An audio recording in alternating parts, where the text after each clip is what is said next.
بسم اللہ الرحمن الرحیم۔ بات ہو رہی تھی منافقت کے سلسلے میں، اور قبل اس کے کہ اگلی آیات کریمہ کی لغوی اور ترجمے کی بحث میں ہم پڑھیں۔ آخری بات جو چل رہی تھی اس کا کچھ حصہ خیال آیا کہ آپ کی خدمت میں پیش کریں، اور وہ یہ تھی کہ نبی کریم صلی اللہ علیہ وسلم کے صحابہ کرام رضی اللہ عنہم کو برا کہنا، ان پر تنقید کرنا اور ان روایات کو بیان کرنا جن سے لوگوں کے دلوں میں ان کی شخصیات کا تقدس اور احترام اس میں کمی واقع ہو جائے، اور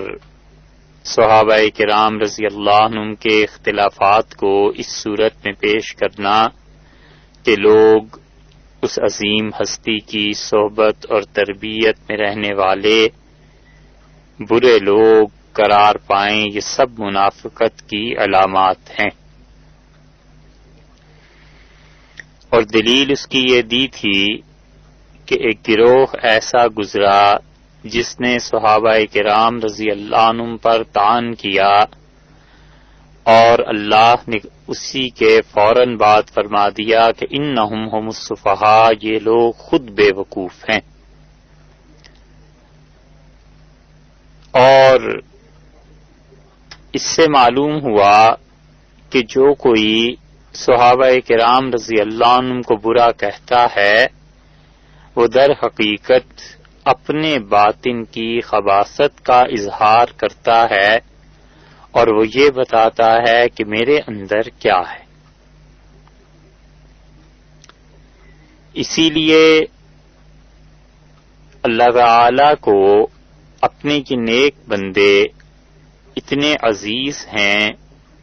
کہ اس نے اپنے خاص فضل اور انتخاب سے انہیں اپنے نبی صلی اللہ علیہ وسلم کی صحبت کے لیے چنا، اور اللہ تعالی کے ہاں آپ اس بات پر غور فرمائیے کہ اس سب کے بھی درجات برابر نہیں ہیں۔ جس شخص نے ان میں سے جتنی زیادہ دین کے لیے قربانیاں دیں، اللہ نے اتنا ہی اس کا بڑا درجہ رکھا ہے۔ محض رسول اللہ صلی اللہ علیہ وسلم کی صحبت مبارکہ بھی کافی نہیں،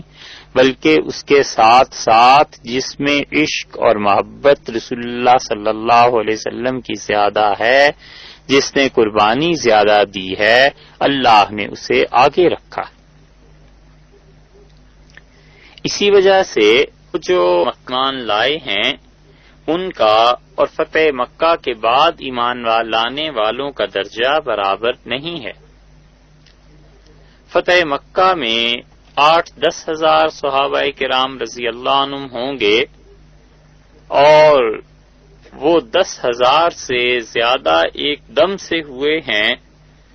اور جب رسول اللہ صلی اللہ علیہ وسلم آخری حج کے لیے تشریف لائے ہیں تو کم سے کم بھی 1,08,000 کا ذکر ملتا ہے، یعنی یہ فگر ملتی ہے کہ یہ اتنے لوگ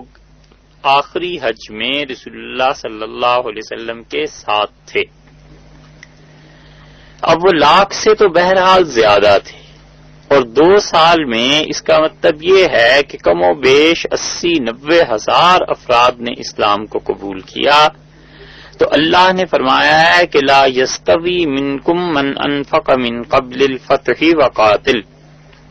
تم میں سے جو لوگ فتح مکہ سے پہلے ایمان لائے اور انہوں نے اللہ کے راستے میں جہاد کیا، وہ ان کے برابر نہیں ہو سکتے جو فتح مکہ کے بعد ایمان لائے۔ تو خدا نے بھی سب کو ایک درجے پہ نہیں رکھا، اللہ تعالی نے ان کے درجات متعین اور مقرر فرمائے ہیں، اور سب سے افضل اللہ نے انہیں قرار دیا ہے جو سب سے پہلے ایمان لانے والے تھے، حضرت خدیجہ تھیں، حضرت ابوبکر تھے، حضرت علی رضی اللہ تعالیٰ عنہ مجمعین، یہ سب حضرات تھے، حضرت سعد رضی اللہ عنہ تھے، پھر ان کے بعد حضرت عبد الرحمن ابن عوف رضی اللہ عنہ تھے، اور پھر اسی طرح اور لوگ، حضرت عمر رضی اللہ عنہ اسلام انہوں نے قبول کیا ہے، جب ان سے پہلے تقریباً 40 یا 39 آدمی اسلام قبول کر چکے تھے۔ ابن ابی ارقم رضی اللہ عنہ تھے، جن کے گھر میں رسول اللہ صلی اللہ علیہ وسلم آ کے لوگوں سے ملتے تھے، اور اسلام کا وہ بالکل ابتدائی دور تھا، تو یہ جو بالکل آغاز میں مسلمان ہو گئے اور اسلام انہوں نے قبول کیا، یہ ان کے برابر یعنی باقی لوگ ان کے برابر نہیں ہیں، ان کا درجہ بہت بلند ہے، حتیٰ کہ جو ہجرت کر کے گئے ہیں مدینہ منورہ میں، ان کا مقام انصار صحابہ کرام رضی اللہ عنہم سے اعلیٰ اور افضل ہے۔ اسی طرح جو لوگ بدر سے پہلے مسلمان ہوئے اور جنہوں نے بدر میں شرکت کی ہے، وہ لوگ ان کے برابر نہیں ہو سکتے جو بدر کے بعد مسلمان ہوئے ہیں اور انہوں نے پھر احد میں شرکت کی۔ اور اسی طرح جو لوگ صلح حدیبیہ سے پہلے مسلمان ہوئے ہیں اور صلح حدیبیہ میں شریک ہوئے ہیں، وہ لوگ اور صلح حدیبیہ کے بعد والے، یہ سب لوگ آپس میں برابر نہیں ہیں، کیونکہ صلح حدیبیہ کے متعلق اللہ تعالی نے یہ فرما دیا کہ لقد رضی اللہ عن المومنین، اللہ ان تمام ایمان والوں سے خوش ہو گیا، اللہ ان سے راضی ہے۔ کس وقت؟ اس یبایعونک تحت الشجرہ، جب یہ درخت کے نیچے آپ کے ہاتھ پر بیعت کر رہے تھے، اور اللہ نے فرمایا ہے کہ ید اللہ فوق ایدیہم، اور اللہ کا ہاتھ ان کے ہاتھوں کے اوپر تھا۔ اور رسول اللہ صلی اللہ علیہ وسلم نے بھی فرمایا کہ جس شخص نے اس درخت کے نیچے میرے ہاتھ پر بیعت کی، وہ جہنم میں نہیں جائے گا۔ تو اس کا مطلب یہ ہے کہ ان کے بعد جو آئے ہیں اور ان سے جو پہلے ہیں حدیبیہ کے واقعے سے، سب کے درجے برابر نہیں ہیں۔ اور فتح مکہ نے تو بات ہی بالکل صاف کر دی کہ فتح مکہ کے بعد جو لوگ ایمان لائے ہیں، اللہ نے فرمایا ہے کہ تم ان لوگوں کے برابر نہیں ہو سکتے جو فتح مکہ سے پہلے ایمان لائے۔ اس کی ایک مثال آپ دیکھیے، حضرت خالد بن ولید رضی اللہ عنہ کب ایمان لائے؟ خالد بن ولید رضی اللہ عنہ ایمان لانے سے پہلے رسول اللہ صلی اللہ علیہ وسلم کے مقابلے میں آئے ہیں، اور غزوہ خندق میں بھی ان کا آنا ثابت ہے۔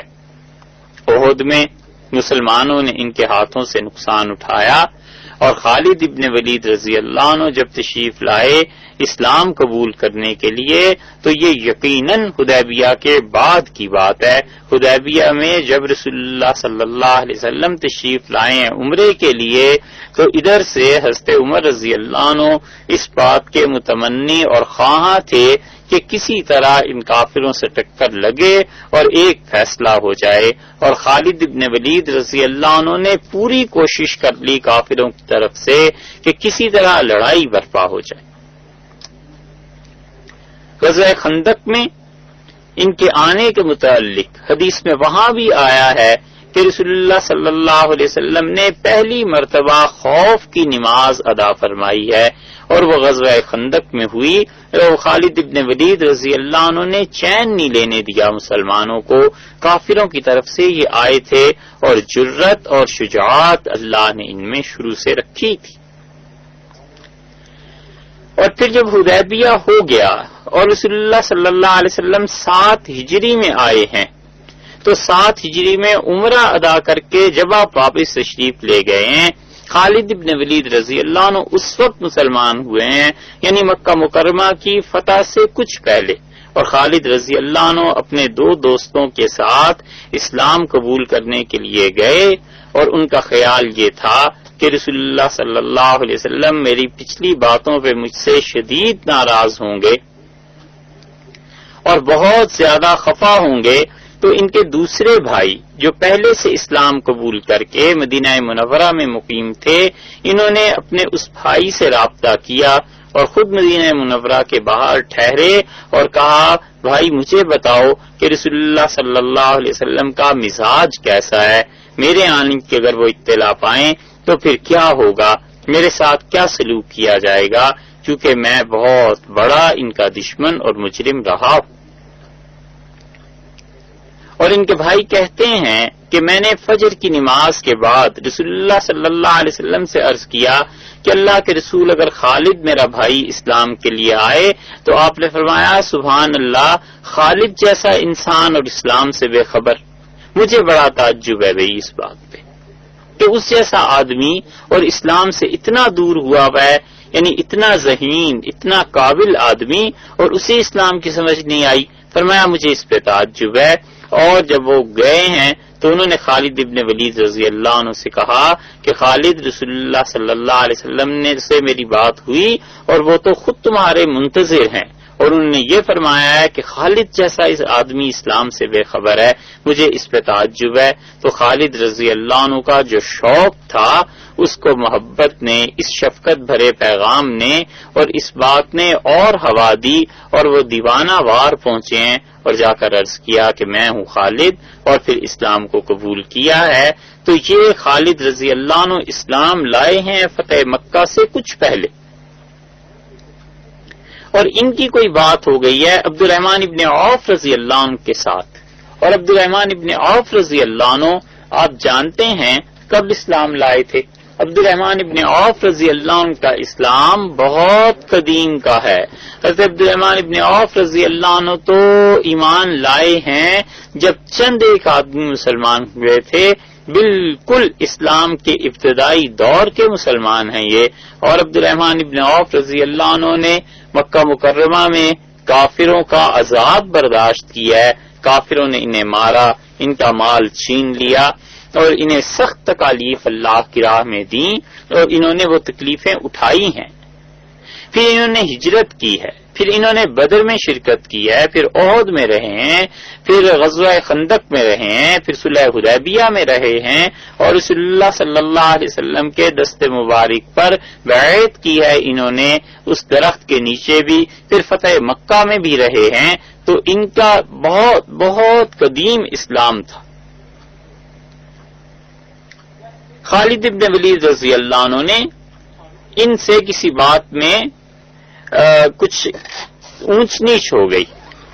اور ان سے ایک بات میں جھگڑا کیا، اور خالد رضی اللہ عنہ کی اور حضرت عبد الرحمن ابن عوف رضی اللہ عنہ کی بات رسول اللہ صلی اللہ علیہ وسلم تک پہنچی۔ تو آپ نے حضرت خالد رضی اللہ عنہ کو سمجھایا اور آپ نے فرمایا خالد اگر تم احد پہاڑ کے برابر سونا خدا کی راہ میں خرچ کرو اور یہ عبد الرحمن تمہارے مقابلے میں ایک سیر اور آدھا سیر جو اور گندم اللہ کے راستے میں دے دے، مثال سے عرض کر رہے ہیں کہ ایک سیر جو خدا کے راستے میں خرچ کر دے، تو تم خالد سونے کا پہاڑ خرچ کر کے بھی نہ اس تک نہیں پہنچ سکتے۔ یہ حدیث لوگ سناتے ہیں کہ رسول اللہ صلی اللہ علیہ وسلم نے فرمایا تم میں سے کوئی آدمی اگر احد پہاڑ کے برابر سونا خرچ کرے تو میرے باقی صحابہ رضی اللہ عنہ کے مقابلے میں وہ نہیں پہنچ سکتا۔ حدیث اصل میں یہ ہے جو آپ سے عرض کی ہے کہ یہ تو خالد رضی اللہ عنہ کو کہا گیا تھا، حضرت عبد الرحمن ابن عوف رضی اللہ عنہ کے مقابلے میں تو یہ سب صحابہ کرام رضی اللہ عنہ کا درجہ آپس میں بھی برابر نہیں ہے۔ تو اس لیے جو جتنا قدیم الاسلام ہے، جو جتنا پکا مسلمان پیچھے سے قربانیوں کے ساتھ چلا آتا ہے، اللہ کے ہاں اس کا اتنا ہی بڑا درجہ ہے۔ اور ان سے بغض رکھنا اور ان صحابہ کرام رضی اللہ عنہ پر کوئی تہمت لگانا، یہ سب کی سب چیزیں منافقت کی علامت ہیں اور نفاق ہے جو لوگوں کے دل میں ہے، اس کے علاوہ کوئی چیز نہیں ہے جس سے اس کی تعبیر اور تشریح کی جا سکے۔ اس لیے یہ جتنے صحابہ کرام رضی اللہ عنہ ہیں ان کا اپنا اپنا حال ہے، کسی طرح بھی کسی طور بھی رسول اللہ صلی اللہ علیہ وسلم کی بیویاں افضلیت میں اور اللہ کے ساتھ تعلق میں باقی صحابہ کرام رضی اللہ عنہم سے کم نہیں ہیں۔ اللہ نے بڑا مقام، بڑا مرتبہ دیا ہے رسول اللہ صلی اللہ علیہ وسلم کی ازواج مطہرات کو بھی، اور اس سے بڑا مرتبہ کیا ہو سکتا ہے کہ جبریل امین نے ہجرت سے پہلے حضرت خدیجہ رضی اللہ عنہا کی زندگی میں، جبکہ مکہ میں شدید تکلیف کا دور چل رہا تھا اور رسول اللہ صلی اللہ علیہ وسلم پر حملے ہو رہے تھے اور صحابہ کرام رضی اللہ عنہم مشقتیں برداشت کر رہے تھے، اور آپ ایک دن بیٹھے ہوئے تھے اور بڑے تنگ تھے ان کافروں سے، جبریل امین آئے اور آ کے عرض کیا کہ آپ کی بیوی خدیجہ رضی اللہ عنہا آ رہی ہیں اور وہ آپ کے لیے کھانا اور ٹھنڈا پانی لا رہی ہیں اور یہ سالن پکا ہوا ہے۔ صحیح حدیث میں آیا ہے کہ پھر اس کے بعد جبریل نے کہا یہ آئیں تو انہیں دو باتیں کہیے گا، ایک تو یہ کہیے گا کہ اللہ نے انہیں سلام بھیجا، اور دوسرے یہ کہیے گا کہ اللہ نے جنت میں ان کے لیے ایک محل بنایا ہے جس میں کوئی شور شرابہ، کوئی تنگی تکلیف نہیں ہے، اللہ نے وہ انہیں دیا ہے۔ حضرت خدیجہ رضی اللہ عنہا کی افضلیت کے باقی امہات المومنین رضی اللہ عنہن پر جو قائل ہیں وہ یہ کہتے ہیں کہ رسول اللہ صلی اللہ علیہ وسلم کی بیویوں میں فقط یہ ایک خاتون ہے جنہیں اللہ نے سلام بھیجا، اور اللہ تعالی کا کسی کو سلام بھیجنا یہ کچھ چھوٹی سی بات ہے۔ پورے حدیث کے ذخیرے میں جہاں تک علم ہے یہ بات کچھ لوگوں ہی کو نصیب ہوئی ہے، جیسے حضرت خدیجہ رضی اللہ عنہا کو کہ اللہ تعالی نے انہیں سلام بھیجا، اور صحیح حدیث میں حضرت ابی بن کعب رضی اللہ عنہ کے متعلق آیا ہے کہ حضرت ابی بن کعب رضی اللہ عنہ کو اللہ نے سلام بھیجا اور کہا رسول اللہ صلی اللہ علیہ وسلم سے کہ ابی کو بلائیں، اور لم یکن الذین کفروا، یہ سورہ بینہ اسے پڑھ کے آپ سنائیے، وہ اس کے پڑھنے میں ایک جگہ کچھ لغزش کرتے ہیں۔ تو ابی بن کعب رضی اللہ عنہ کو رسول اللہ صلی اللہ علیہ وسلم نے بلا کر فرمایا کہ اللہ نے ابی تمہیں سلام بھیجا، اور ابی رضی اللہ عنہ نے کہا سمیہ، خدا نے میرا نام لیا، تو آپ نے فرمایا جبریل یہی کہتے ہیں کہ خدا نے تمہارا نام لے کے تمہیں سلام کہا ہے، فبکا، تو اس بات پر ابی رضی اللہ عنہ رو دیے کہ اللہ نے میرا نام لیا۔ اس کائنات میں اس سے بڑی کیا چیز ہو سکتی ہے کہ کسی بندے کا رب اور مالک اور آقا اس کا نام لے کے سلام بھیجے۔ غالباً ہو سکتا ہے اور بھی کوئی بات ہو، مگر غالباً اس کی وجہ یہ ہوگی کہ رسول اللہ صلی اللہ علیہ وسلم نے فرمایا جو لوگ قرآن پاک پہ کام کرتے ہیں، قرآن کو سمجھتے ہیں، سمجھاتے ہیں، آپ نے فرمایا ہم اہل اللہ، یہ لوگ اللہ والے ہیں، وخاصتہ، اور خاص اللہ کے بندے جنہیں تم سمجھ سکتے ہو وہ ہیں جنہیں خدا نے اپنی کتاب کا علم نصیب فرمایا ہے۔ تو اللہ کے خاص بندوں میں سے تھے نا ابی رضی اللہ عنہ، کیونکہ قرآن کے ساتھ تعلق تھا۔ رسول اللہ صلی اللہ علیہ وسلم نے فرمایا اقرأ امتی، میری امت کا سب سے اچھا قاری یہ ابی ہے۔ حضرت عمر رضی اللہ عنہ نے تراویح پڑھانے کے لیے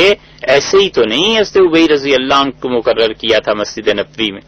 حضرت ابی رضی اللہ عنہ کو مقرر کیا تھا اور وہ 20 رکعتیں پڑھاتے تھے۔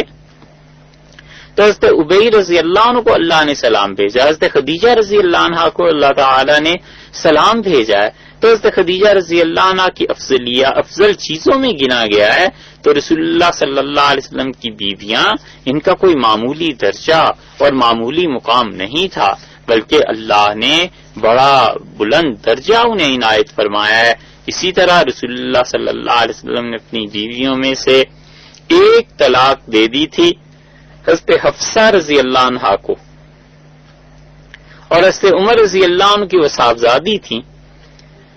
اور حضرت عمر رضی اللہ عنہ نے ایک موقع پہ اپنی بیٹی سے یہ کہہ دیا تھا کہ حفصہ اگر رسول اللہ صلی اللہ علیہ وسلم نے تمہیں اپنے گھر سے نکال دیا نا تو پھر سوائے تلوار کے اور کوئی چیز تمہارے لیے نہیں، تم میری بیٹی ہو کے اگر رسول اللہ صلی اللہ علیہ وسلم کے گھر نہیں رہ سکیں تو پھر دنیا میں تمہارے لیے کوئی جگہ نہیں ہے۔ تو حفصہ رضی اللہ عنہا کو ایک طلاق رسول اللہ صلی اللہ علیہ وسلم نے دی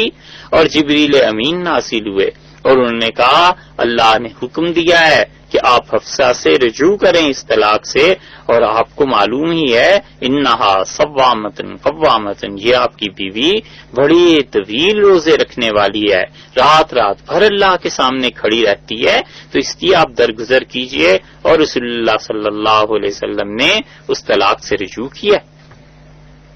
حضرت عائشہ صدیقہ رضی اللہ عنہا ہیں،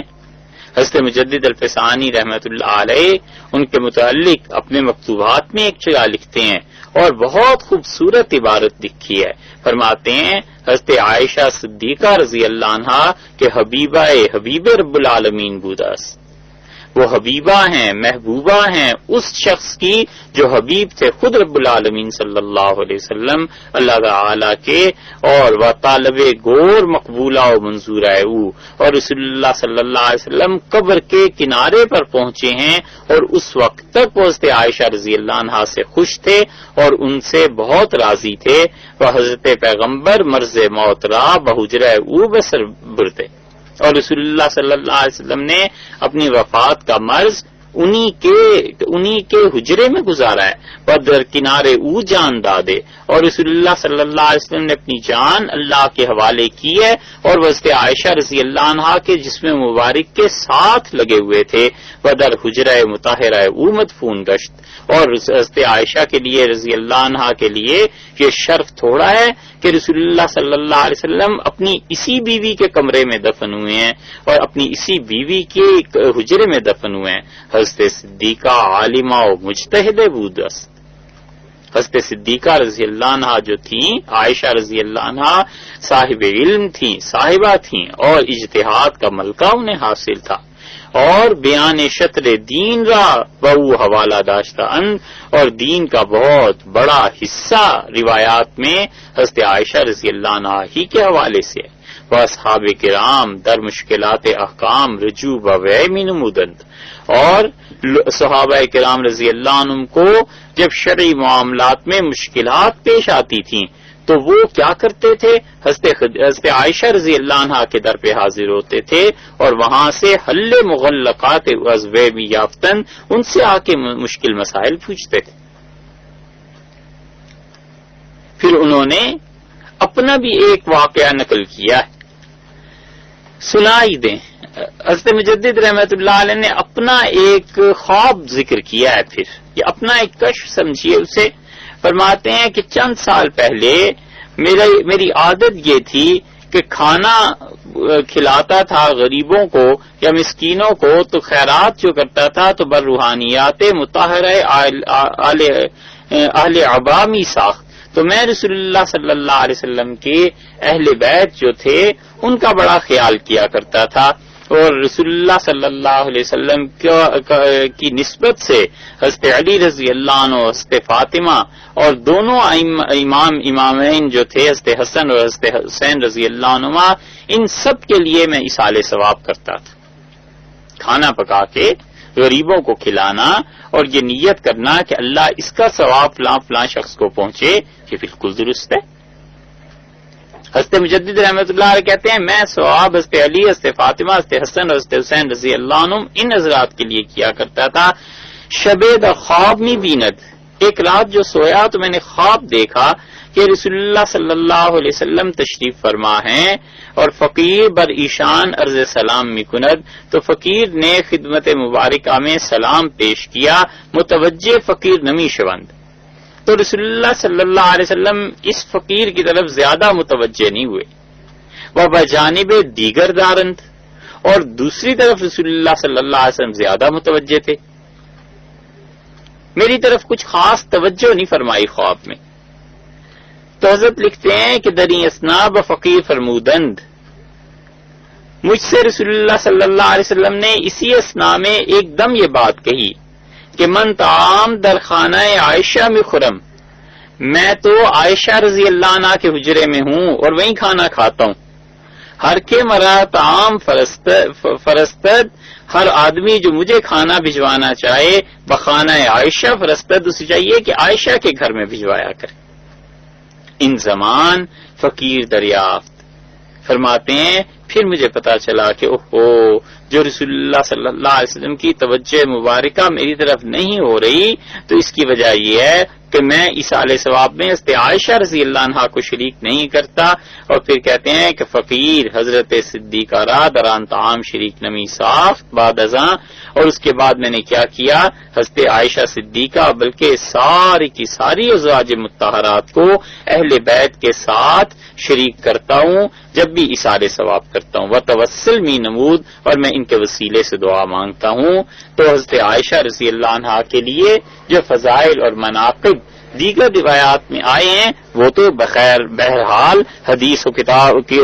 اور قرآن اور کتاب و سنت کی یہ بات کی چیزیں تو مقابلہ نہیں کرتی، مگر ایک درجے میں یہ چیز بھی بڑی اہمیت کی ہے کہ حضرت مجدد رحمۃ اللہ علیہ نے اپنا بھی معاملہ لکھا ہے کہ رسول اللہ صلی اللہ علیہ وسلم کی جو ازواج مطہرات ہیں ان کی عزت احترام ہے، اسی طرح وہ لوگ جو بدر میں شریک ہوئے ہیں ان کا اپنا مقام ہے، اہل بدر کے متعلق کچھ نہیں کہا جائے گا چاہے ان سے بعد میں کچھ بھی ہوا ہو، کیونکہ وہ ایسے لوگ تھے کہ اللہ نے انہیں معاف کر دیا تھا۔ اسی وجہ سے حضرت حاطب رضی اللہ عنہ کے متعلق آیا ہے کہ انہوں نے ایک خط لکھ دیا تھا اہل مکہ کو، سب کچھ سارا معاملہ سن چکے ہوں گے پہلے بھی اس سے، مگر ہوا یہ کہ حضرت حاطب رضی اللہ عنہ کو رسول اللہ صلی اللہ علیہ وسلم نے فرمایا کہ حاطب کو کچھ نہیں کہا جائے گا کیونکہ تمہیں معلوم نہیں، یہ حضرت عمر رضی اللہ عنہ سے فرمایا تھا کہ تمہیں معلوم نہیں ہے کہ یہ بدری ہے،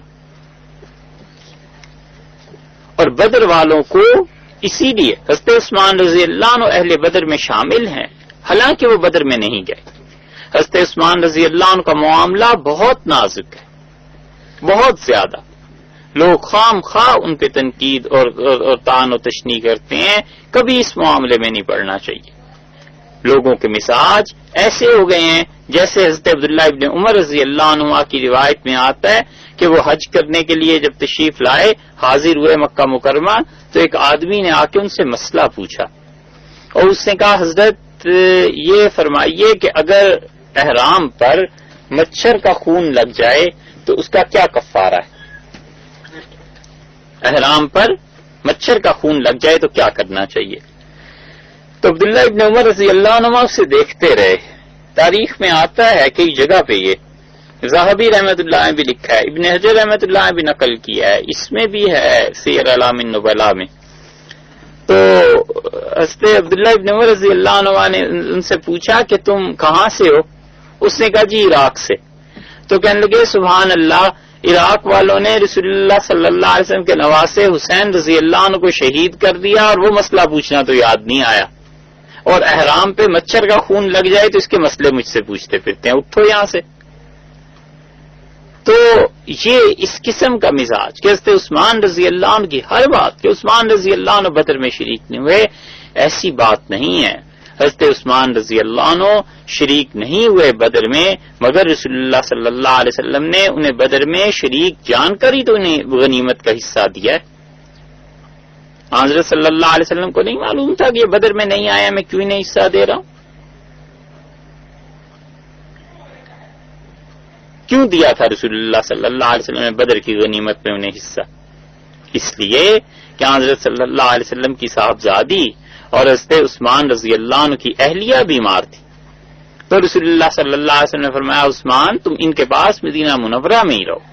ایک ایک فرد کی ضرورت تھی بدر میں، اور حضرت عثمان رضی اللہ عنہ اپنی اہلیہ کے ساتھ رہے ہیں یہاں تک کہ ان کا انتقال ہو گیا اور انہیں دفن کیا، اور رسول اللہ صلی اللہ علیہ وسلم بدر سے لوٹے ہیں اور اپنی بیٹی کی قبر پہ آئے ہیں۔ تو جب غنیمت کا مال تقسیم ہوا ہے تو رسول اللہ صلی اللہ علیہ وسلم نے فرمایا عثمان میرے کہنے پہ ہی، میرے کام میں ہی تو رکا تھا مدینہ منورہ میں، تو بدر میں رسول اللہ صلی اللہ علیہ وسلم نے ان کا حصہ لگایا ہے۔ اسی طرح 32 ہجری میں انتقال ہوا ہے حضرت عبد الرحمن ابن عوف رضی اللہ عنہ کا، اور حضرت عبد الرحمن ابن عوف رضی اللہ عنہ نے وصیت کی کہ جو میرا مال بچ جائے اس میں سے 1/3 حصہ میرے وفات کے بعد یہ ان کو صرف دیا جائے گا جو بدر میں شامل تھے۔ بہت مال اللہ نے دیا تھا۔ عبد الرحمن ابن عوف رضی اللہ عنہ کی وراثت جب تقسیم ہوئی ہے تو اس وقت غالباً 100 کے قریب صحابہ کرام رضی اللہ عنہ زندہ تھے، یا اس سے بھی کچھ زیادہ ہی ہوں گے، گنے نہیں۔ لیکن 100 تو تھے ہی تھے. تو حضرت عثمان رضی اللہ عنہ کا دور حکومت تھا نا، سارے صحابہ کرام رضی اللہ عنہ نے بیٹھ کر 1/3 حصہ تقسیم کیا حضرت عبدالرحمن بن عوف رضی اللہ عنہ کی وراثت کا، اور سب کو حصہ ملا ہے. تو صحابہ کرام رضی اللہ عنہ سب بدریوں نے مل کے حضرت عثمان رضی اللہ عنہ کو بھی حصہ دیا، حالانکہ وہ بدر میں شامل نہیں تھے، مگر رسول اللہ صلی اللہ علیہ وسلم نے بھی تو غنیمت کا مال دیا تھا نا. تو صحابہ کرام رضی اللہ عنہ کو پتا نہیں تھا کہ یہ بدر میں نہیں گئے اور مدینہ منورہ میں تھے، اس لیے خام خواہ اپنے اندر کے بغض اور نفاق سے مجبور ہو کر لوگ ان پہ اعتراض کرتے ہیں. حضرت عثمان رضی اللہ عنہ حدیبیہ میں بھی شامل نہیں تھے، اور جب حدیبیہ کی بیعت ہوئی ہے تو رسول اللہ صلی اللہ علیہ وسلم نے فرمایا کہ سب لوگ اس بیعت میں شامل ہیں اور عثمان میرے کام سے گئے ہوئے ہیں. اور پھر نبی کریم صلی اللہ علیہ وسلم نے اپنا ایک ہاتھ بلند فرمایا اور آپ نے فرمایا لوگوں یہ کس کا ہاتھ ہے؟ لوگوں نے عرض کیا کہ جناب والا کا ہاتھ ہے. آپ نے فرمایا نہیں، یہ میرا ہاتھ نہیں، یہ عثمان کا ہاتھ ہے.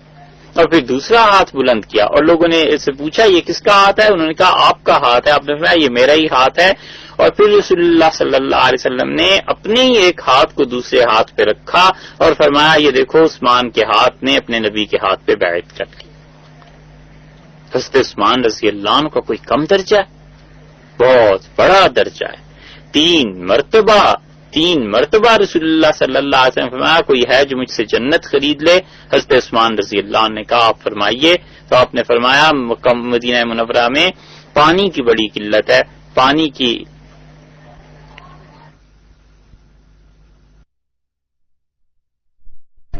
کی قلت کو کوئی دور کر دے میں ضمانت دیتا ہوں، وعدہ کرتا ہوں جنت کا. حضرت عثمان رضی اللہ عنہ نے پانی کی قلت کو دور کیا، کچھ معمولی بات ہے. اسی طرح دوسرے مقام پہ تبوک میں رسول اللہ صلی اللہ علیہ وسلم نے بار بار یہ بات کہی. حضرت عثمان رضی اللہ عنہ نے جب اپنا چندہ دیا ہے جہاد کے لیے تو آپ نے فرمایا ما ضل عثمان بعد هذا اليوم، عثمان آج کے بعد کچھ کر لے کوئی چیز سے کوئی گناہ اسے تکلیف نہیں پہنچائے گا، کوئی غلطی کوئی لغزش ایسی نہیں ہے جو عثمان کو یعنی خدا سے ناراض کر دے. عثمان کچھ کرتے رہیں یعنی یہ پاک ہو گئے ہیں اتنے. اور اسی طرح ایک اور موقع ہے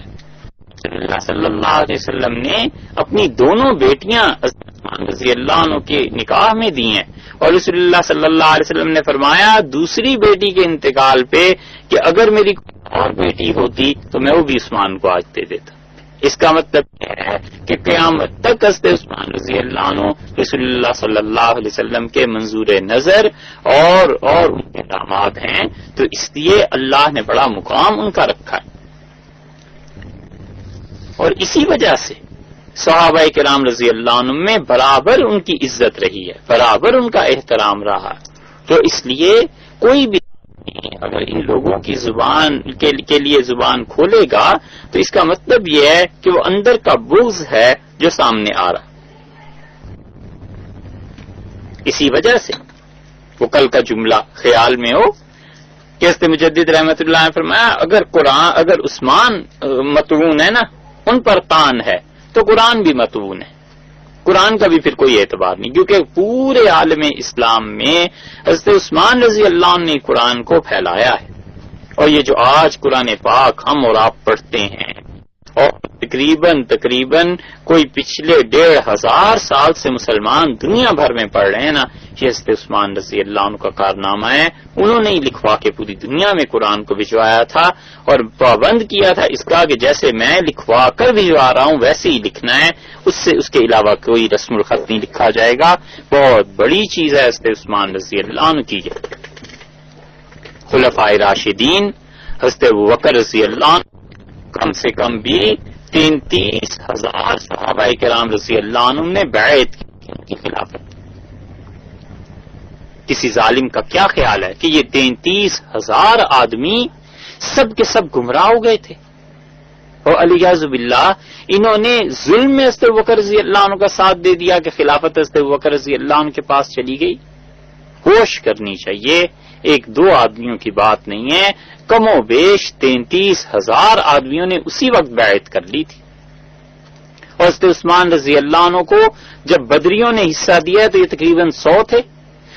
اور سیدنا علی رضی اللہ عنہ کی جو بیعت ہوئی ہے تو امیر المومنین سیدنا علی رضی اللہ عنہ کی بیعت 80 کے قریب تو بدریوں نے کی ہے، بدری صحابہ کرام رضی اللہ عنہ نے. اسی لیے حضرت علی رضی اللہ عنہ نے، آپ نے دیکھا اپنی خلافت پر جب جھگڑا ہوا ہے ان کے ساتھ لوگوں کا تو انہوں نے بہت بڑے دلائل میں سے ایک دلیل دی. حضرت علی رضی اللہ عنہ بڑے فہیم، بڑے دانا، بڑے عقل مند، بڑے اللہ والے تھے علم میں، تقوی میں، اور ان کے دور میں کوئی ایک شخص ان کا ثانی نہیں تھا. ان کی خلافت میں صحابہ کرام رضی اللہ عنہم اور تابعین اعظام رحمہم اللہ جو بھی زندہ تھے کوئی ایک شخص حضرت علی رضی اللہ عنہ کی گرد کو نہیں پہنچ سکتا تھا. امیر المومنین تو اس مقام کے آدمی تھے. حضرت علی رضی اللہ عنہ نے اپنی خلافت کے لیے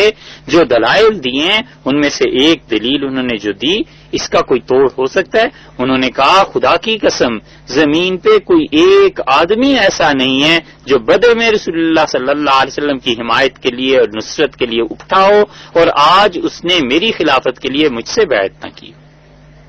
ان کا جتنے بدری ہیں یہ سب میری خلافت پر راضی. تو یہ ایک طرح کی شورا ہی تھی نا. حضرت عمر رضی اللہ عنہ نے اپنی جگہ پہ جن 6 آدمیوں میں سے فرمایا تھا کسی ایک کو چن لینا، ان میں حضرت علی رضی اللہ عنہ شامل تھے. اہل بیت کی محبت ایمان کا جز ہے، ایمان کا حصہ ہے. اور اگر کوئی شخص نبی کریم صلی اللہ علیہ وسلم کے خانوادے سے، ان کے گھرانے سے، ان کی بیٹیوں سے، ان کے نواسوں سے، ان کے دامادوں سے دل میں ذرہ برابر بھی کدورت رکھتا ہے تو اسے سمجھنا چاہیے کہ وہ نفاق کا ایک شعبہ اپنے دل میں چھپائے ہوئے ہے اور یقیناً اس نفاق کی سزا اسے مل کر رہے گی. حضرت علی رضی اللہ عنہ بہت بڑے آدمی تھے. واقعی اہل بیت رسول اللہ صلی اللہ علیہ وسلم کے ان کا مقام اپنی جگہ پہ، لیکن حضرت علی رضی اللہ عنہ کے مرتبے کو تو خود اہل بیت میں سے کوئی نہیں پہنچ سکتا. حضرت مجدد الفسانی رحمت اللہ علیہ نے اپنے مکتوبات میں ایک جگہ اپنے والد صاحب کا ذکر کیا اور لکھا ہے کہ والد بزرگوار ان فقیر کے عالم بودند بعلم ظاہری و بعلم باطنی، میرے والد جو ظاہری اور باطنی علوم کے ماہر تھے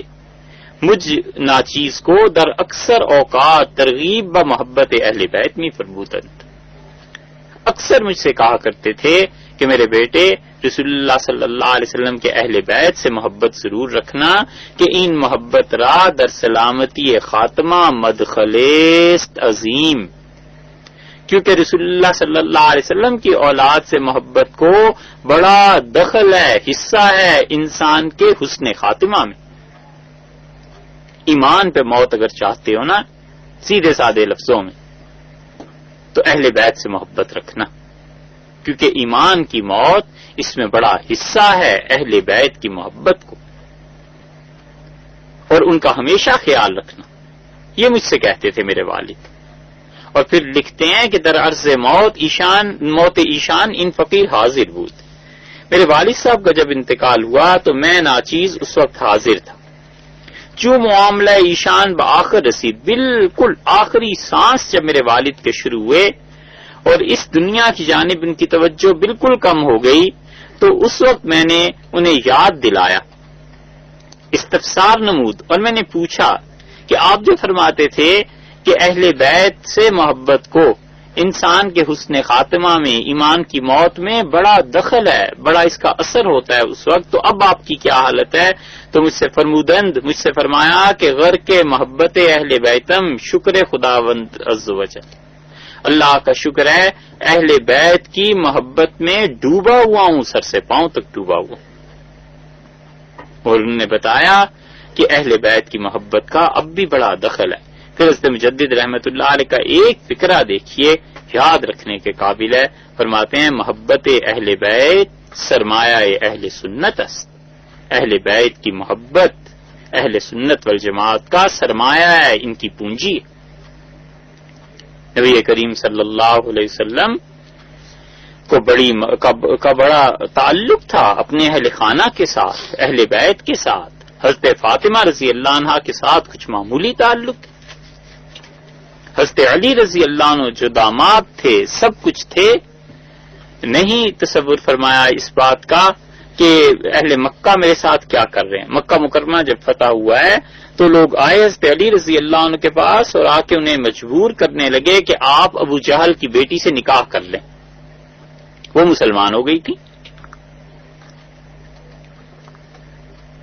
اور حضرت علی رضی اللہ عنہ کا بھی ارادہ ہوا کہ وہ ابو جہل کی بیٹی سے نکاح کر لیں۔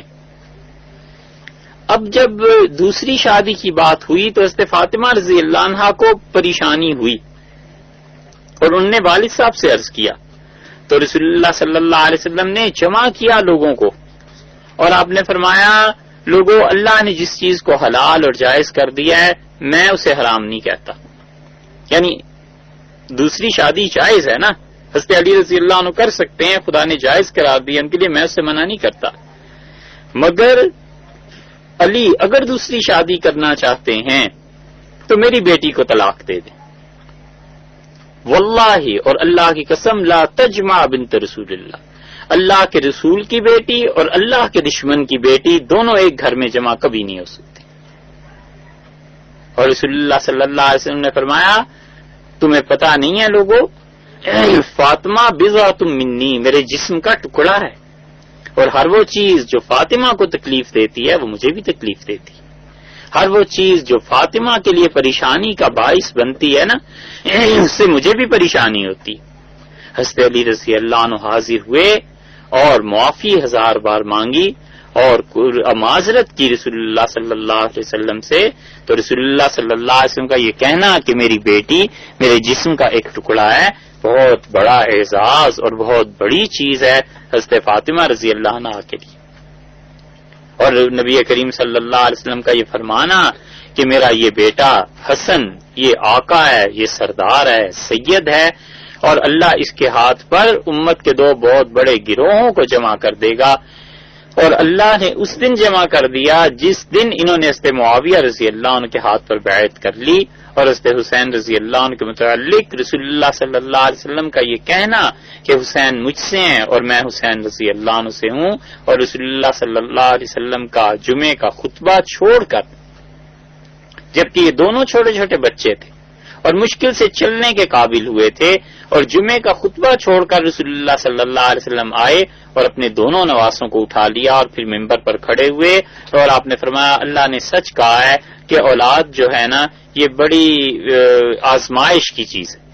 اور میں تمہیں خطبہ دے رہا تھا لیکن جب میں نے اپنے بچوں کو دیکھا کہ یہ گر پڑیں گے، بچے ہیں چھوٹے چلتے چلتے، تو مجھ سے برداشت نہیں ہوا اور میں نے انہیں اٹھا لیا ہے۔ یہ سب کی سب چیزیں کیا بتاتی ہیں؟ رسول اللہ صلی اللہ علیہ وسلم کے تعلق کو، ان کی محبت کو۔ تو صحابہ کرام رضی اللہ عنہم انہی میں سے تو تھے، وہ کوئی الگ گروہ تھوڑا ہی تھا۔ یہ سب حضرات ایک دوسرے کی عزت اور محبت میں جیے۔ اگر ان کی عزتیں، ان کی محبتیں آپس میں نہ ہوتی تو حضرت امام باقر رحمت اللہ علیہ اور حضرت جعفر صادق رحمت اللہ علیہ فخر سے کہتے ہیں کہ میں 2 مرتبہ صدیق اکبر کا نواسا ہوں اور پوتا بھی ہوں، مجھے 2 مرتبہ صدیق اکبر رضی اللہ عنہ نے جنم دیا ہے، یعنی میں ان کا نواسا بھی ہوں، پوتا بھی ہوں۔ آپس میں ان سب کی رشتہ داریاں تھیں، سب کے تعلقات تھے، سب ایک دوسرے سے خوش تھے۔ حضرت علی رضی اللہ عنہ نے اپنی خلافت میں بار بار لوگوں سے یہ کہا کہ جو مجھ سے پہلے تھے نا 2، وہ انہوں نے یہ فیصلہ کیا تھا، میں اس کا پابند ہوں، یعنی حضرت عمر اور حضرت ابوبکر رضی اللہ عنہ کے فیصلوں کی پابندی کے متعلق فرمایا۔ حالانکہ امیر المومنین رضی اللہ عنہ خود مجتہد تھے۔ حضرت عمر رضی اللہ عنہ کئی مقامات پہ ان کا یہ جملہ مل جائے گا کہ بار بار اپنی ران پہ ہاتھ مارتے تھے اور کہتے تھے اتنا مشکل مسئلہ آ گیا ہے اور حسن کے والد نہیں ہے، مسئلہ کیسے حل ہوگا؟ یعنی حضرت علی رضی اللہ عنہ نہیں۔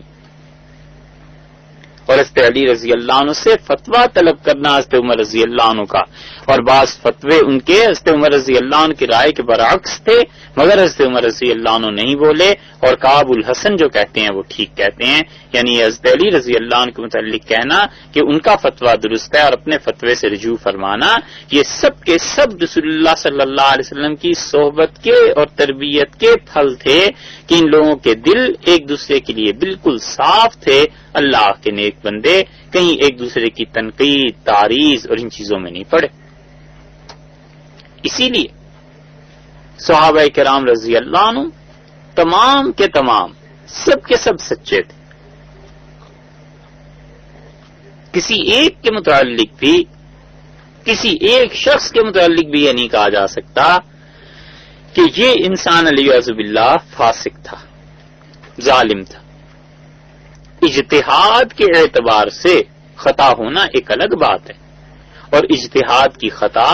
وہ ایسی غلطی نہیں ہے کہ جو فسق اور فجور تک پہنچائے، بلکہ اجتہاد ہے، اجتہاد کبھی صحیح بھی ہوتا ہے کبھی غلط بھی ہوتا ہے۔ سوال یہ پیدا ہوتا ہے کہ مجتہد اہل ہے یا نہیں۔ اگر اجتہاد کرنے کی صلاحیت اس میں ہے، اس نے اجتہاد کیا ہے، اس کا اجتہاد غلط ہو گیا ہے، اللہ کے فیصلے کے مطابق نہیں ہوا، تو بھی وہ اہل تھا، اسے ایک ثواب ملے گا۔ اور اگر مجتہد اجتہاد کا اہل تھا، اس نے اجتہاد کیا ہے، اس کا فیصلہ ٹھیک ہو گیا، اللہ کی مرضی کے مطابق سے 2 ثواب ملیں گے۔ اب تصور کیجئے ایک ڈاکٹر ہے، مریض کے لیے دوا تجویز کرتا ہے، اس کی دوا سے مریض کو فرض کیجئے نقصان پہنچاتا ہے، تو بھی دنیا کا قانون اور شریعت کی بھی یہی بات ہے کہ اس نے اپنی طرف سے غلطی نہیں کی، بتقاضۂ بشریت اگر ہو گیا ہے تو وہ معافی۔ انسان ہی ہے نا، خدا تو نہیں نا کہ غلطی کا صدور نہ ہو سکے۔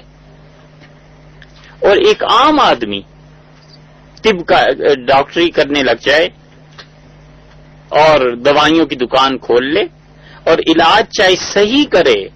کسی آدمی کو اس کے علاج سے نفع بھی پہنچے تو بھی گناہ گار ہے، کیونکہ اس نے جرت کیسے کر لی کہ جب ڈاکٹری کا اسے علم ہی نہیں ہے، طب کا علم ہی نہیں ہے، تو اس معاملے میں دخل دیتا ہے۔ کیوں کیا ایسے؟ آج ٹھیک ایک مریض ہو گیا ہے تو کل کو 99 مریض اس کے ہاتھوں مر بھی جائیں گے۔ تو جو صحابہ کرام رضی اللہ عنہ کا آپس کا اختلاف ہے، یہ سب کے سب مجتہد تھے۔ حضرت علی رضی اللہ عنہ کا اجتہاد تھا، حضرت عثمان رضی اللہ عنہ کی شہادت کے بعد انہوں نے خلافت کو استحکام دینا چاہا۔ حضرت عائشہ رضی اللہ عنہ کا، حضرت معاویہ رضی اللہ عنہ کا، حضرت عنہ کا اجتہاد یہ تھا کہ وہ کہتے تھے پہلے خون کا بدلہ لیا جائے۔ اہل سنت والجماعت کا یہ عقیدہ ہے، اور اس عقیدے کو محفوظ رکھنا چاہیے کہ حضرت علی رضی اللہ عنہ کے مقابلے میں جتنے صحابہ کرام رضی اللہ عنہ آئے تھے، سب کے سب اجتہادی طور پر خطا میں مبتلا ہوئے۔ حضرت علی رضی اللہ عنہ مجتہد تھے اور ان کو 2 ثواب ملے۔ حضرت علی رضی اللہ عنہ کا اجتہاد بالکل درست تھا، لیکن ان کے مخالفین جو آئے ہیں، جنگ ہوئی، حضرت عائشہ ہیں، طلحہ ہیں، زبیر ہیں، معاویہ ہیں رضی اللہ عنہ، بڑا حصہ ہے صحابہ کرام رضی اللہ عنہ کا۔ ہم قطعاً یہ سوال ہی پیدا نہیں ہوتا کہ کہیں یا سوچیں اس بارے میں کہ یہ لوگ گناہ گار ہوئے، نہیں، ان کا بھی اجتہاد تھا۔ یہ الگ بات ہے کہ اجتہادی طور پر ان سے خطا ہوئی ہے، لغزش ہوئی ہے، مگر امیر المومنین سیدنا علی رضی اللہ عنہ سے اجتہاد انہوں نے کیا اور بالکل ٹھیک کیا۔ اگر یہ کفر اور اسلام اور ان چیزوں کی جنگ ہوتی تو کبھی حضرت علی رضی اللہ عنہ کا وہ رویہ ہوتا جو کہ تاریخ اور حدیث سب کتابوں سے ثابت ہے؟ اگر حضرت علی رضی اللہ عنہ کی یہ جنگ نہ ہوتی تو پورے اسلام کے دامن میں یہ بات فیصلہ کن نہیں ہو سکتی تھی کہ باغیوں سے کیا سلوک کیا جاتا ہے۔ یہ حضرت علی رضی اللہ عنہ کے خلاف بغاوت تھی، ان کی خلافت حقہ کے خلاف بغاوت تھی۔ حضرت علی رضی اللہ عنہ نے بغاوت کو کچلنے کے لیے جو کیا سو کیا، اور انہوں نے اپنے مخالفین کے لیے نہ ہی انہوں نے مال غنیمت تقسیم کرنے کا حکم دیا، نہ حضرت علی رضی اللہ عنہ کی ان کی عزت اور احترام میں کوئی کمی کی، پورا عزت اور احترام بھی دیا، اور انہوں نے کہا کہ ہمارا قرآن ایک، ہمارا نبی صلی اللہ علیہ وسلم ایک، ہمارا قبلہ ایک ہے، اختلفنا علی دم عثمان، میرے اور میرے مخالفین کا جھگڑا عثمان رضی اللہ عنہ کے خون پہ ہے، فنحن براء منہ، میں قسم کھاتا ہوں میرا عثمان کے خون میں کوئی ہاتھ نہیں۔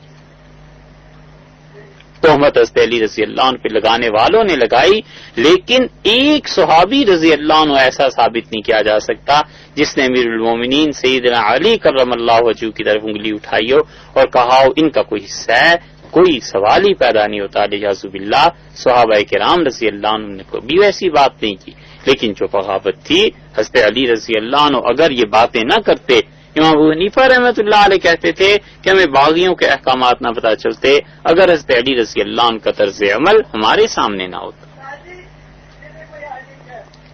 اس لیے صحابہ کرام رضی اللہ عنہ کے مسئلے پہ بہت احتیاط سے زبان استعمال کرنی چاہیے، زیادہ سے زیادہ، حد سے زیادہ کسی آدمی کو حضرت علی رضی اللہ عنہ کی باقی صحابہ کرام رضی اللہ عنہ کے ساتھ جو اختلافات جنگ تک پہنچے نہیں سمجھ میں آتی، تو کیا اتنا بھی نہیں ہو سکتا کہ اپنی زبان کو بند رکھے؟ نہیں سمجھ میں آتی بھی ایک بات تو چلو نہ صحیح، کہ دنیا بھر کی باتیں ہماری سمجھ میں ہی آنے کے واسطے ہیں، بہت سی چیزیں سمجھ میں نہیں آتی، بچے ہیں،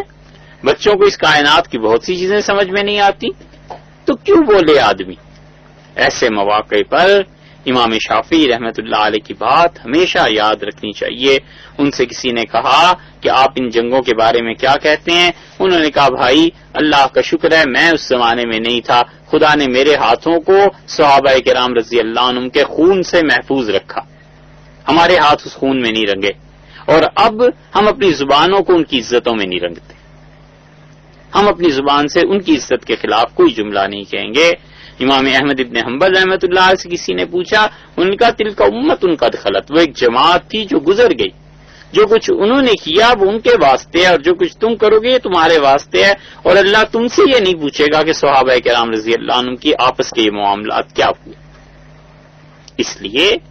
جہاں تک عقیدے کی بات ہے، اہل سنت والجماعت کا عقیدہ ہے کہ حضرت علی رضی اللہ عنہ کے مقابلے میں جتنے لوگ آئے تھے وہ سب کے سب اجتہادی خطا میں مبتلا تھے، اور حضرت علی رضی اللہ عنہ کے مقابلے میں بالکل اجتہاد انہوں نے فرمایا اور صحیح اجتہاد تھا، اور رہ گئے حضرت معاویہ رضی اللہ عنہ کے بعد کے دور، یعنی یزید اور یہ لوگ، یہ سارے کے سارے جو آگے لوگ آتے ہیں بعد میں ان کے متعلق مختلف آراء ہیں جو کتابوں میں لکھی ہیں۔ یزید کے فسق پر امت کا ایک اعتبار سے اتفاق ہے کہ یزید فاسق انسان تھا، اس نے حضرت حسین رضی اللہ عنہ کے ساتھ جو کیا، جو اس کی حکومت میں ہوا، نہیں ہونا چاہیے تھا، اور حضرت حسین رضی اللہ عنہ کا معاملہ صرف یہی نہیں ہے بلکہ اہل مدینہ کے ساتھ اس نے جو کچھ کرنے کا حکم دیا تھا، یزید نے ظلم کیا اہل مدینہ کے ساتھ کہ 3 دن تک رسول اللہ صلی اللہ علیہ وسلم کی مسجد میں نماز نہیں ہوئی۔ حدیث کی کتابوں میں بھی یہ آیا ہے، تاریخ میں بھی یہ آیا ہے، بہت جگہ یہ مل جائے گا، لیکن یہ کہ یہ کہنا کہ یزید اچھا آدمی تھا یہ اہل سنت والجماعت کا طریقہ نہیں رہا۔ صحابہ کرام رضی اللہ عنہ کے متعلق بات ہو رہی ہے نا، اللہ تعالیٰ نے اس آیت کریمہ میں یہی کہا کہ یہ خود بے وقوف ہیں، یعنی صحابہ کرام رضی اللہ عنہ کو برا کہنے والا،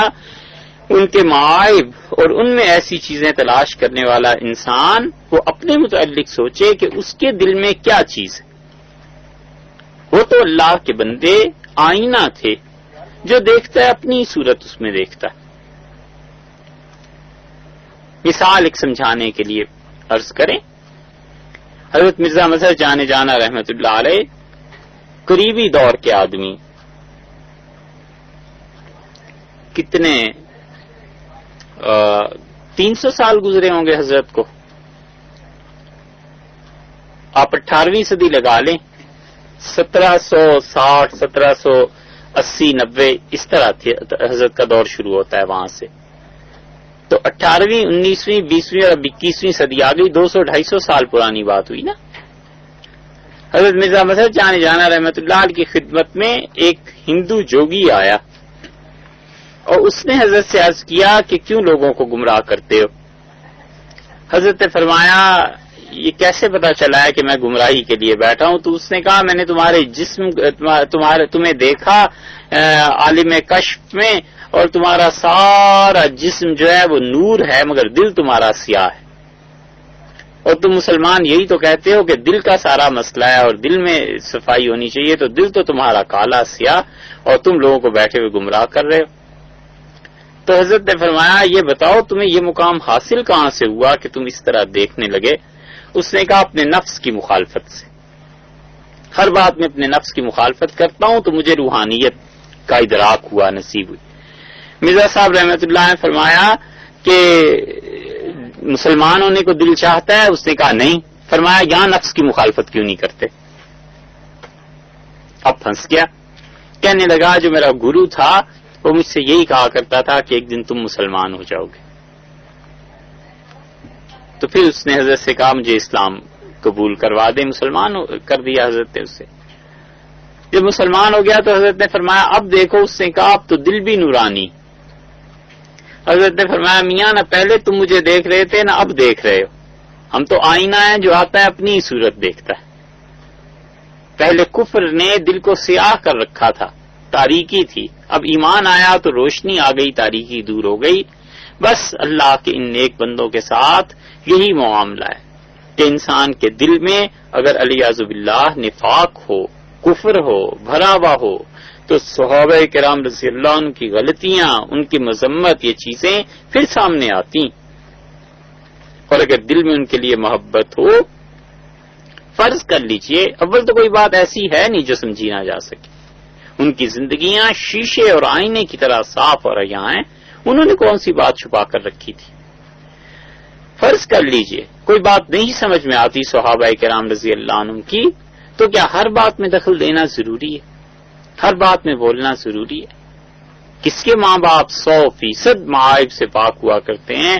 اپنے باپ میں، اپنی ماں میں کوئی عیب نظر آ جائے کہ غیبت کرتی ہیں، جھوٹ بولتی ہیں، نماز نہیں پڑھتی، کوئی اور کام ہے، تو کیا گلی محلے میں جا کے کھڑا ہو کے کہنے لگے کہ میرے پیرنٹس ایسے ہیں، میرے والدین ایسے ہیں؟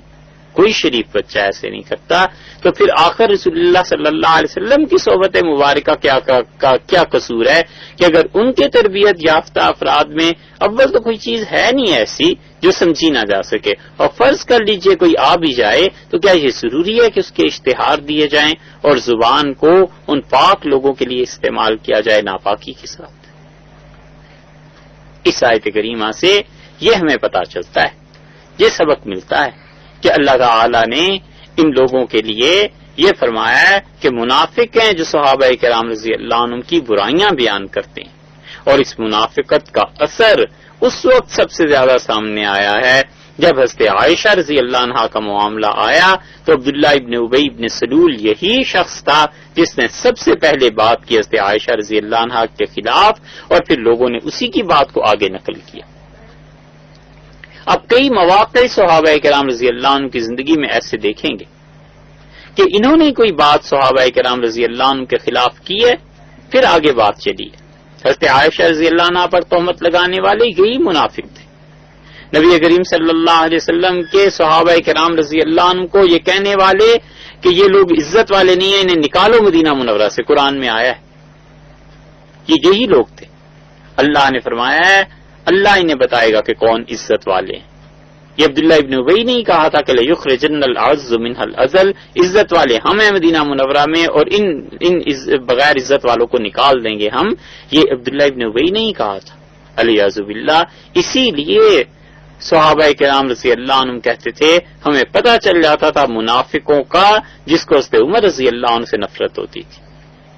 دو آدمیوں کے لیے جملہ آیا ہے، ایک حضرت علی رضی اللہ عنہ کے لیے، وہ کل آپ سن چکے، اور ایک حضرت عمر رضی اللہ عنہ کے لیے۔ حضرت عمر رضی اللہ عنہ نے طے کر لیا تھا کہ منافقوں کے ساتھ بالکل لگا کے رکھنی، اس لیے وہ بالکل صاف بات کرتے تھے، اور اسی لیے تو وہ جنازے میں بھی آ کے کھڑے ہو گئے اور عرض کیا اللہ کے رسول آپ جنازہ نہ پڑھائیے۔ یہ بحث پہلے اس سے گزر چکی ہے۔ حضرت عمر رضی اللہ عنہ نے اپنے دور میں کسی ایسے آدمی کا جنازہ نہیں پڑھایا جس کے متعلق پتا تھا کہ یہ منافق ہے، اور رسول اللہ صلی اللہ علیہ وسلم نے اس کی تصریح فرما دی۔ یہ چیز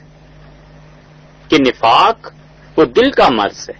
اور اس کی علامتوں میں سے ایک علامت صحابہ کرام رضی اللہ عنہ سے نفرت، عیب چینی اور ان کے معائب کو تلاش کرنا ہے. اللہ تعالی محفوظ رکھے اس سے. باقی جو آیات ہیں انشاءاللہ کل کی نشست سے شروع کریں گے. السلام علیکم ورحمۃ اللہ وبرکاتہ.